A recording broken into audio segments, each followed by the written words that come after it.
Enter out of the prison day. In this open scene, Scott Clyde, an ex-convict who went to prison for selling drugs when he was only 14 years old in 1996. Scott is going to get his belongings first. Security guard number 1 yells, "Scott Clyde!" "Scott, that's me." Security guard number 1, "You are free to go." Scott paused. "Who said this? Did the warden say anything?" Security guard number 1, "He told me that you have been released. You can get your belongings and you are free to go." Scott, okay. Scott is walking with the security guard. After the security guard closes the cell, but locks it, the rest of the inmates are screaming and yelling at the same time. "Scott, where can I sign?" Security guard number 1, "You can sign right here." Scott, okay, cool. Scott is signing the papers so that he can get his belongings. Security guard number 1, "Okay, you are free to go." Scott, "Okay, thank you." Security guard number 1, "You're welcome." Scott got his belongings and walks out of prison. Scott got on the Metro bus and he's sitting down, but he has his sunglasses on. Scott, voice over. "My name is Scott Clyde. I'm 20 years old. I am a black man and I am an ex-convict. Even though ex-convicts are looking for a job, but I know that nobody like myself is going to be hired right away. The Metro bus is still moving. Everybody is on the bus." Bus driver, "Are you okay back there?" Scott, "Are you talking to me?" Bus driver, "Yes, I am. You look like you've been wore out." Scott laughs. "You can say that again." Bus driver laughs. "Is this your hometown?" Scott, "Yes, it is. I was born and raised in Jackson, Mississippi." Bus driver, "Okay, cool." Scott, voice over. "I went to jail when I was 14 years old because I was a dumbass for selling cocaine. That was back in the day." Bus driver, "Where are you going?" Scott, "Yes, I do know where I am going. I am supposed to meet someone very important." Bus driver, calmly, "Oh, okay, I got you. Is this it?" Scott is looking at the police station. Scott, "This is the place that I needed to go to." The bus driver stopped at his spot. Bus driver, "Do you have everything?" Scott, "Yes, I do. Thank you very much." Bus driver, "You're welcome. You have a blessed day." Scott, "Thanks." The bus driver closes the door and took off.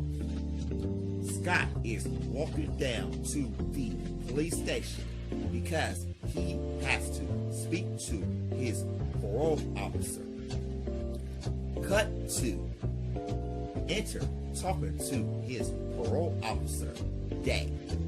Scott went inside the place and he is knocking on the door. Alfred Woodwork, Scott's parole officer, is very loud and very tough on certain people. Alfred yells, "Come on in!" Scott walks in and closes the door. Alfred calmly, "That's good that you knocked. That means that you can read. Is that correct?" Scott, "Yes, sir." Alfred, "You can have a seat." Scott, "Okay." Scott is sitting down in a chair.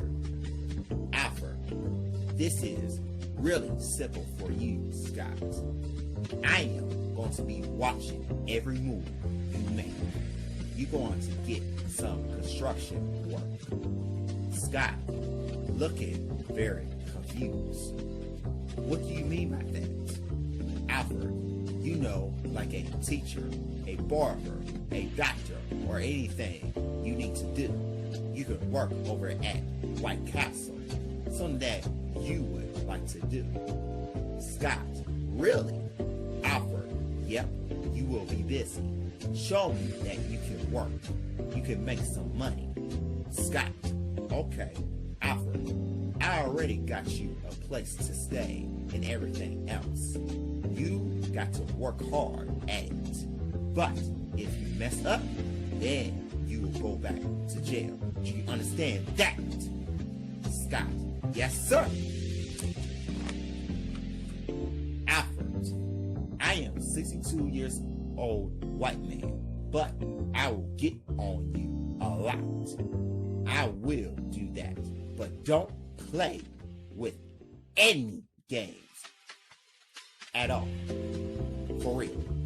Scott, "Yes, sir." Alfred, "You can put your glasses on." Scott is putting his glasses on. Scott, "Okay."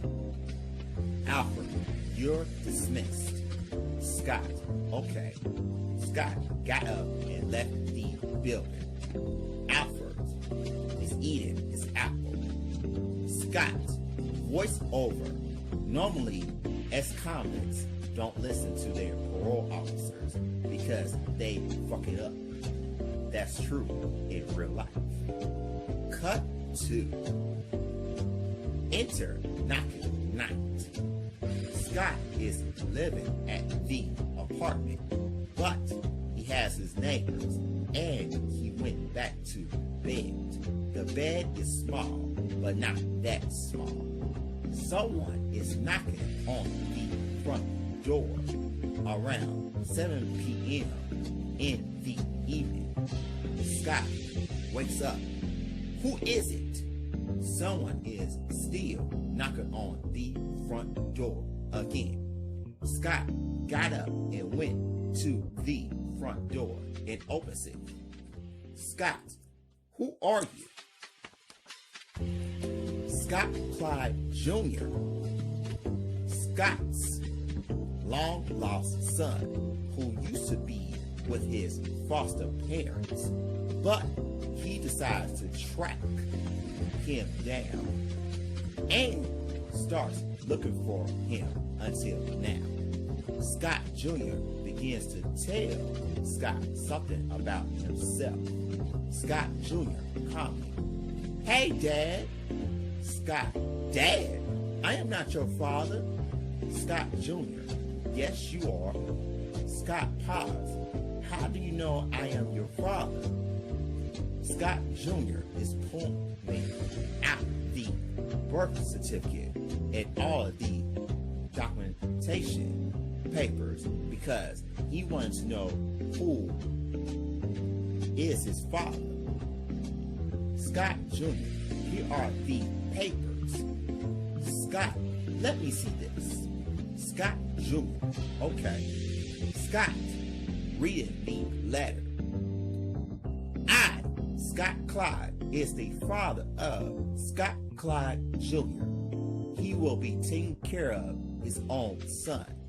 I, Trina Lawrence, Scott Clyde's mother, abandoned Scott Clyde Jr., but Scott Clyde was only 14 years old when he got me pregnant.